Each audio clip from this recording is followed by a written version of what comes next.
Hello guys, welcome back to my channel at salamat muli sa pagbisita at doon sa mga naligaw at bago pa lang sa aking channel, salamat po sa pagbisita at sana ay makakatulong ang video ito para sa inyo.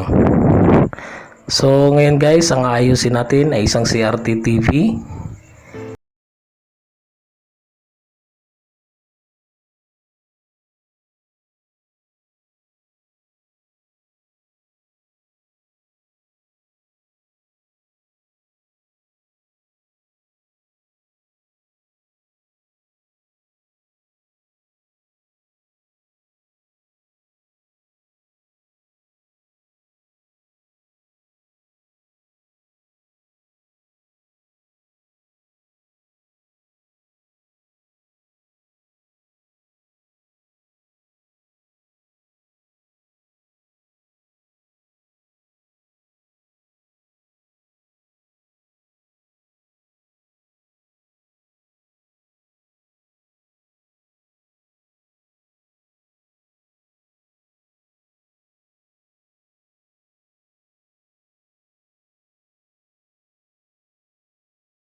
Audio video. So ayan guys, so wala talaga kayong maririnig kahit na i-full volume ko siya, wala talaga. Pero pag ilipat natin siya doon sa sa AV, so mayroon kayong maririnig na out, so audio out. So sinaksak ko muna, kinat ko muna, tapos kasi nagsaksak ako ng signal doon sa TV, doon galing sa DVD. So ayan, so naririnig nyo guys, meron siyang signal. Pero kung ililipat natin siya sa sa channel, sa local channel or 이 언니가 얘기 하나 해줘? 딱 sa may 유명하죠? channel lamang, 바람이 아주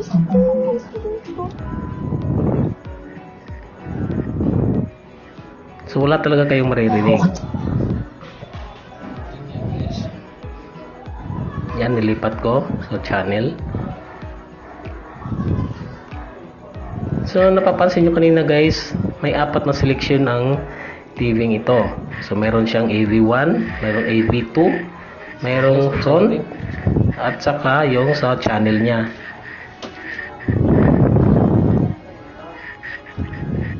So ngayon guys, bubuksan natin. Titingnan natin kung ano ang pwede natin gawin. So ang naisipan kong gawin ito, subukan ko munang i-voltage check yung tuner, pero sa tingin ko ay okay ang tuner nito. So subukan pa rin natin kung may mga voltage siyang pumapasok. So bali ang ground nito guys is hindi na doon sa may CRT yung sa likod, kundi dyan na lang sa may ground. Kasi yung doon sa may CRT, yung sa likod niya, yung may wire doon, is dumadaan sa resistor. So bago nag-connect diyan sa may mga heatsink na yan.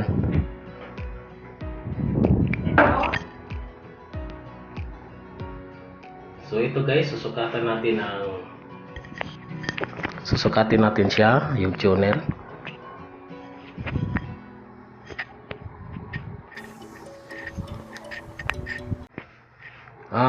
Sinisigurado ko lang guys na may mga voltahe na pumapasok sa tuner.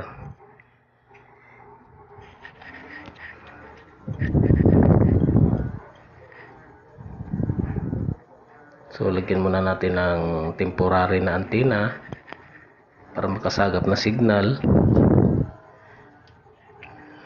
So kaya medyo pangit yung kuha ng mga channel dahil sa ito lang yung ginagamit kong antenna.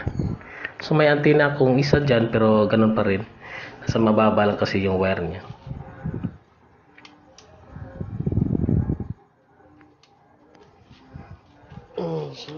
Ang importante lang na makasagap siya ng signal at lalabas yung sounds. O kahit wala namang sounds, kaya dapat mayroon mo niyang tinatawag na hissing or yung sa raster niya.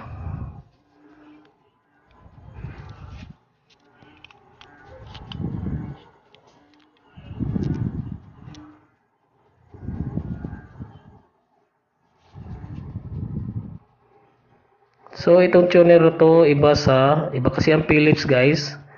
So wala siyang nakalagay dyan, yung AGC lang nakikita ko dyan, yung may mga 4.1. So iba sa ibang board na meron talaga nakalagay kung ano yung pin na yan. Basta sa atin guys is meron siyang 33 volts, yung mga 5 volts or 3.3, yan 4.1. So pagpalagay natin nasa 5 volts or depende kasi.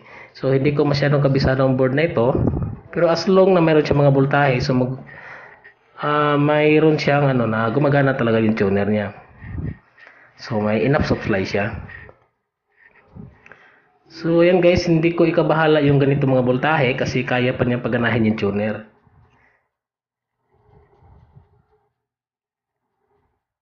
So yung isa dyan sa is ground. So wala talagang voltahe yan. So medyo minsan kasi yung Philips mahirap mong hanapin yung mga mga data. Minsan nahihirapan ako maghanap ng mga data sa Philips. So kung mayroong nanonood dito na tech na kung saan pwede maka-download ng mga Philips na data, sana comment down below kayo mga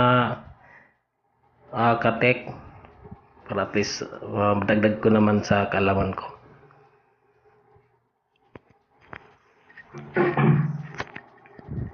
So yan guys, ang next steps ko is magpalit ako ng memory.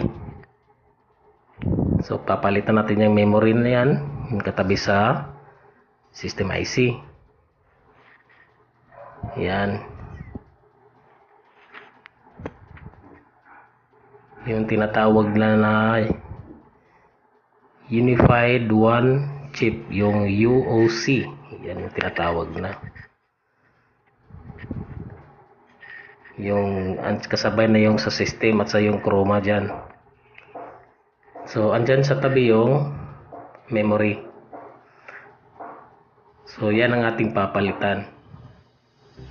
So sa pagkakataong ito, wala naman talaga akong kaparehong model nito kasi hindi ko din makita yung model nito sa likod. Doon kasi ako nagbabase.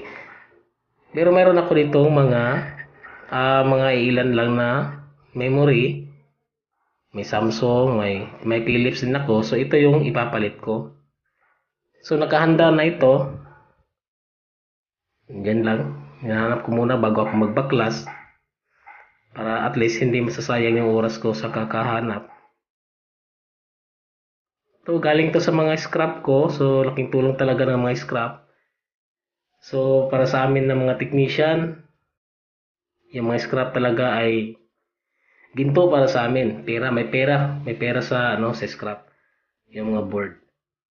Kasi diyan kami humuhugot ng mga piyesa na pangpalit namin doon sa mga inaayos namin. Kasi pag wala ka niyan, so mahirap palaging bago yung palit ka ng bago kasi bibili ka pa. So ito, mas mabuti na yung tingnan mo lang yung board, hanapin mo kung lalo na sa mga resistor. So pwede kang mag-convert, pwede kang mag-series, mag-parallel, yung mga capacitor na yan. So yun guys, balik tayo. So tatanggalin natin to. Tapos yan i-post ko muna guys para hindi ahaba yung ano natin video.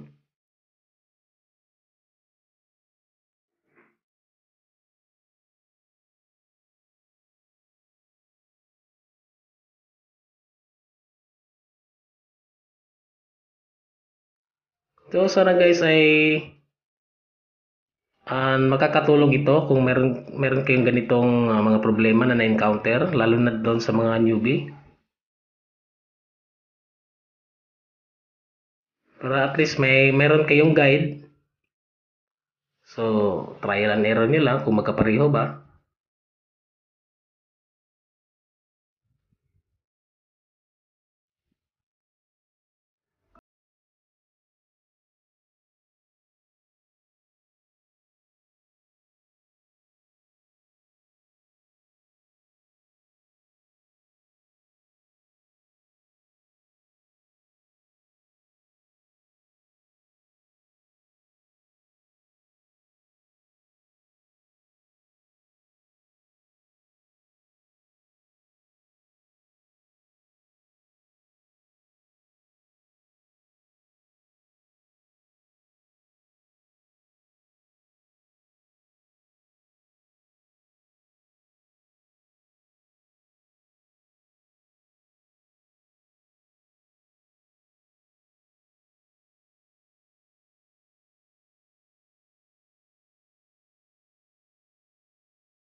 Para hindi masyadong mahaba ang pag-aantay natin.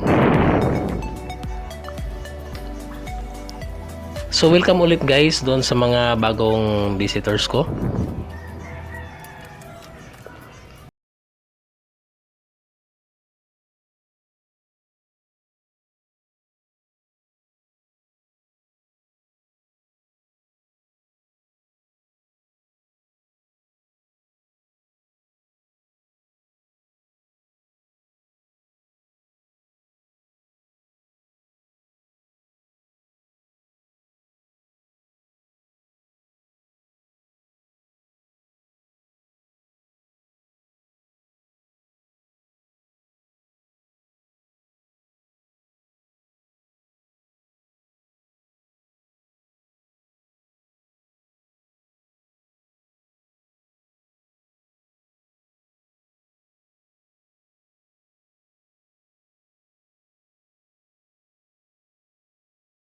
Maging okay na ito. So ayan guys, nakauna yung TV. So makikita nyo guys is meron na siyang sounds. Yan yung sa channel natin, sa local channel. So okay na. So ibig sabihin guys, bali nag-corrupt talaga yung memory niya.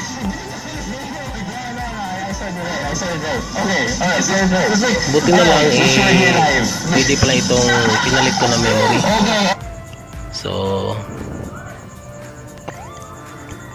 So lipat muna ng channel natin guys.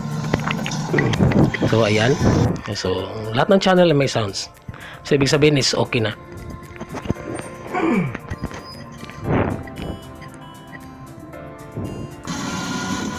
So sana guys, kung meron kayong ganitong problema sa TV nyo ay nakakatulong ito sa inyo. So ayun guys, subukan natin uli yung yung input nya. So kung sa local channel is wala na tayong problema, maliban lang sa signal na medyo pangit kasi yung antenna natin.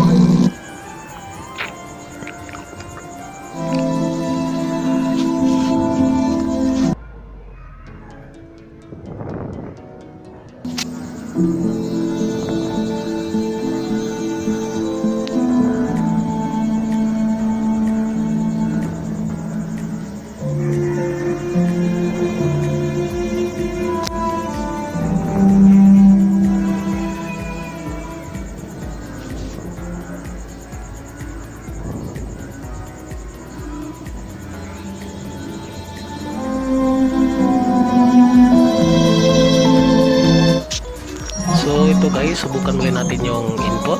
So okay naman. So lahat ay okay na guys. So salamat guys sa panonood. Salamat sa inyo. Hanggang sa muli. God bless po sa ating lahat.